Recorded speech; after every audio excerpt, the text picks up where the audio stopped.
নমস্কার, চলে আসলাম দ্বিতীয় দিনে। আর দ্বিতীয় দিনের সেই শোটা থেকেই শুরু করেছি। শোটা তো অসাধারণ। কালকে শোটা দিয়ে শেষ করেছিলাম, পরের দিনকে শোটা দিয়ে আবার শুরু করলাম আলকাইজার শোটা। এবার শোটা দেখে আমরা কিন্তু চলে আসলাম ডিনার করতে। দেখো, আমরা এই রেস্টুরেন্টটাতে ডিলিট করেছি, এটা হোটেল বলতে পারো। এখানে কিন্তু ওপরে থাকার ব্যবস্থাও আছে, কিন্তু আমরা এই হোটেলে নেই, আমরা অন্য হোটেলে ছিলাম। গাড়িতে করে এই হোটেলে আমরা খেতে আসলাম। তো এখানে খেলাম, খাওয়া দাওয়া করে তোমাদের খাওয়া দাওয়াটাও আমি দেখাচ্ছি, মানে কীরকমভাবে নিজেদের বুফে নিতে হচ্ছে সিস্টেমগুলো। এখানে প্রত্যেকটা হোটেলে এরকমই খাবার নিয়ে খেতে হবে। আমরা কলকাতায় যেমন হয় যে ইন্ডিয়াতে রেস্টুরেন্টে বসে থাকবো এবং বয় এসে খাবার দিয়ে যাবে, বেশিরভাগ। এখন আবার নতুনত্ব অনেক কিছু হয়েছে, কিন্তু আমি বিদেশের মাটিতে এটাই দেখলাম যে প্রত্যেকের খাবার এরকম নিয়ে খেতে হবে, মানে বাফেট সিস্টেম। তো এইভাবে খাবার রয়েছে, আমরা আমাদের মতন যার যেটা পছন্দ নিয়ে নিলাম। প্রচুর ভ্যারাইটিস ছিল, কিন্তু আমরা যতটুকু আর কি খাবার ইচ্ছা ততটুকু আমরা নিয়েছি।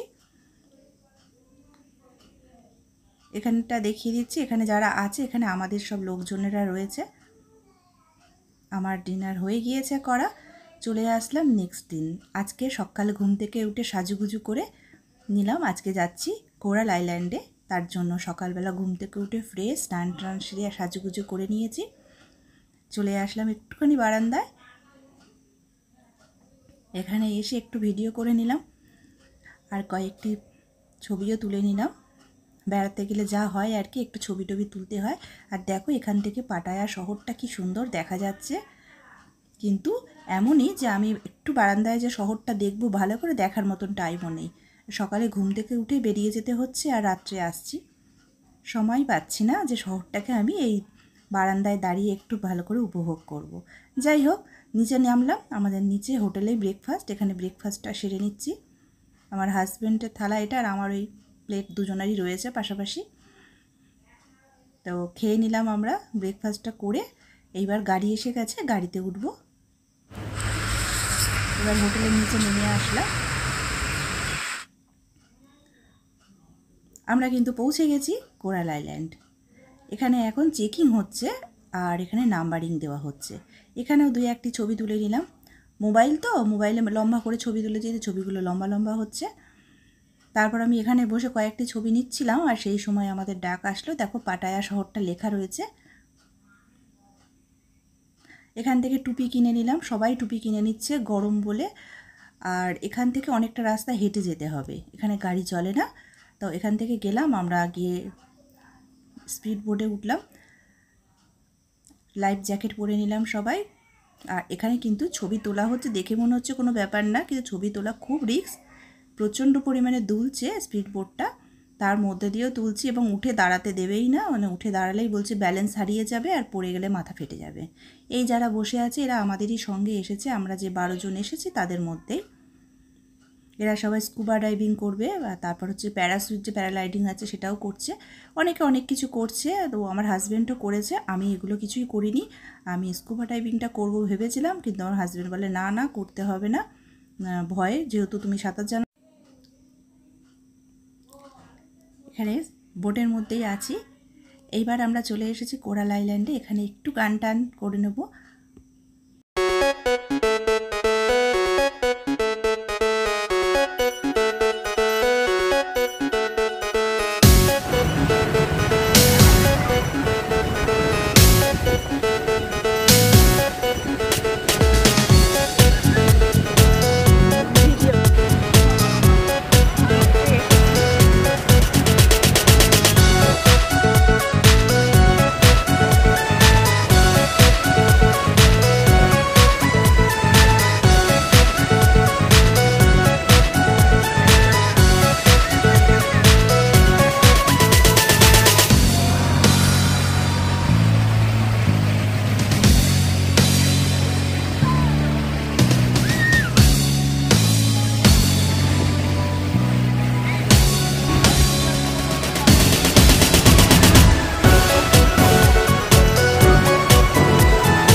আমাদের সমুদ্র ভ্রমণ হয়ে গিয়েছে। এবার হয়ে যাবার পর আমাদের কিন্তু বোট চলে আসবে। আর এই সঙ্গে দেখতে পাচ্ছ যারা হাত নাড়া দিচ্ছে এরা আমাদেরই সঙ্গে, এরাও চলে আসলো।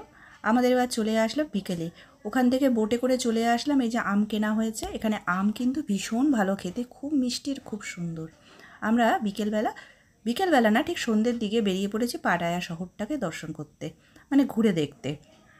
দর্শন আর কি দর্শনই বলছি, তীর্থভবনের মতন। যাই হোক, তো এখানে পাটায়া শহরটা আমি তোমাদের দেখিয়ে দিচ্ছি। আমিও নিচে দেখেছি।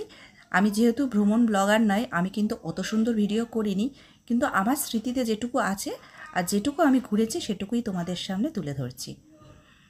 পাটায়া শহরটা তো খুবই সুন্দর। এখন সন্ধ্যাবেলা কিন্তু এত মানে জমজম করছে, সে আর কি বলবো। তোমরা কতটা দেখতে পাচ্ছ আর উপভোগ করছো আমি বুঝতে পারছি না। তো এখানে যারা আছে এরা আমার সবাই একসঙ্গে, প্রায় 12 জন আর 3টে বাচ্চা আমরা গিয়েছি। তো আমরা সবাই মিলে বেরিয়ে পড়েছি, শহরটা দর্শন করব, ভ্রমণ করব।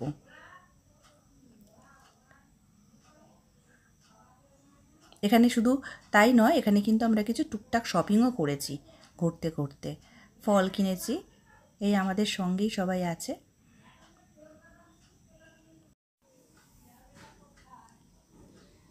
আমরা কিন্তু এবার সমুদ্রের ধারে, মানে বিচের ধারে একটু যাব। ওখানে গিয়ে একটু ঘুরে ছবি টবি তুলে নিয়ে আমরা চলে যাব ডিনার করতে। আমাদের গাড়ি এসে দাঁড়াবে, গাড়ি আসলেই আমরা ডিনার করার জন্য চলে যাব। মানে আমাদের যে এজেন্ট সে বলে দিচ্ছে যা সেভাবেই যতটুকু ঘোরার ঘুরে নিন, তারপরে কিন্তু আমরা ডিনার করে তারপরে আমরা হোটেলে ফিরব।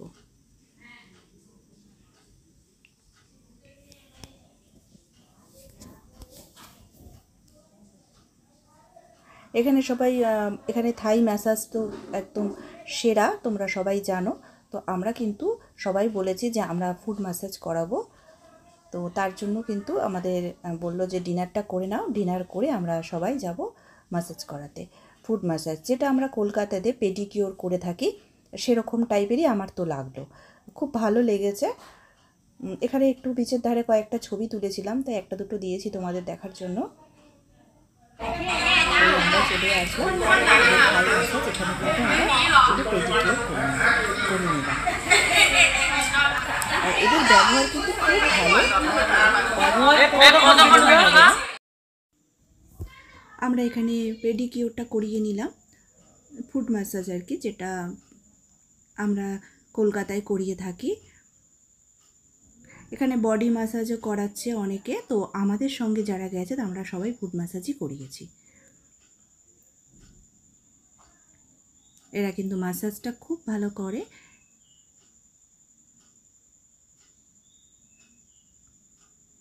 ম্যাসাজ করতে আমাদের নিল 250 ভাট, মানে আমাদের এখানকার 700 টাকা। এই আমরা সবাই বেরিয়ে পড়লাম। এইবার কিন্তু আমরা হোটেলে চলে যাব। একদম আমাদের হোটেলের সামনেই ছিল স্পাটা। এবার নেক্সট ডেতে চলে গেলাম। আজকে আমরা যাব আন্ডার ওয়াটার পার্ক। তো সেখানে যাবার জন্য তৈরি হয়ে নিয়েছি। আর এই পড়লাম, আমি এই বারান্দায় এসে সকালবেলা রেডি হয়ে কয়েকটি ছবি তুলি আর একটু দাঁড়াই। এই সকালবেলার টাইমটা একটু দাঁড়াতে পারি। এরপর ব্রেকফাস্ট করে নিলাম নিচে এসে। আর এই সুইমিং পুলের ধারেও আমি একটু বসে গান টান শুনে নিই। জলের শব্দ হচ্ছে, খুব সুন্দর লাগে এই জায়গাটা, খুব সুন্দর জায়গা। আমার মনটা পুরো ধরে যায় জায়গাটা আসতে করে। যে কটা দিন ছিলাম আমি মন ভরে আমি এখানটায় বসে থাকতাম, আমার যতটুকু থাকতাম খুব ভালো লাগতো। এবার গাড়িতে করে চলে আসলাম, প্রায় 1.5 ঘন্টা মতন লাগলো আমাদের হোটেল থেকে আসতে আন্ডার ওয়াটার পার্কে। তো এখানে আসার পর এখানে টিকিট কাটার ব্যবস্থা, এখানে টিকিট কাটা হচ্ছে, অনেক কিছু নিয়ম আছে, নিয়ম মেনে আমরা ভিতরে ঢুকছি আস্তে আস্তে।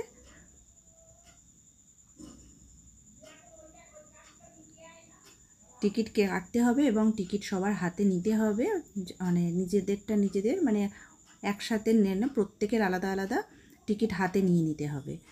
আর এখানে দেখো কি সুন্দর রঙিন রঙিন মাছ, মানে এইসবে শুরু হচ্ছে, এরপর তো দেখতে থাকো।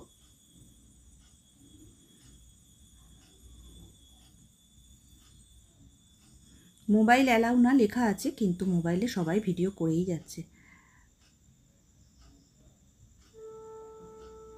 জানি না দেখতে পেলে কি হবে, মাঝে মধ্যে মোবাইল অন করছি আর অফ করছি। দেখতেই পাচ্ছ এখানে বড় বড় দুটো কুমিরের মতন। এটা কি মানে আমাদের এখানে কি গিরগিটি না কি বলে। এদিকে মাছ আর ওদিকে আরও তো রয়েছে অনেক কিছু। আজকের দিনে মনে হচ্ছে পুরোটা আমি শেষ করতে পারবো না, এত বড়।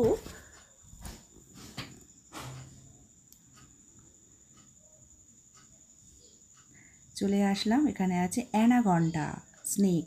এই স্নেকটাকে আমি কাঁধে নিয়েছি, দেখতে পাচ্ছ। ভীষণ ভয় লাগছিল, তারপরেও কিন্তু নিয়েছি ছবি তোলার জন্য। পুরো মুখটা আমার কানের ধারে চলে আসছে, রীতিমতো ভয় পাচ্ছি। তা ভয় পেলেও আমি নিয়েছি, কেন আমার জেদ ছিল সাপ নেব। মানে ভয় বলতে আমায় কিছু করবে না আমি জানি, আর ভীষণ ভার। আমার ইচ্ছা হচ্ছিল এই কারণে যে কেন সবাই যদি নিতে পারে আমি কেন পারবো না।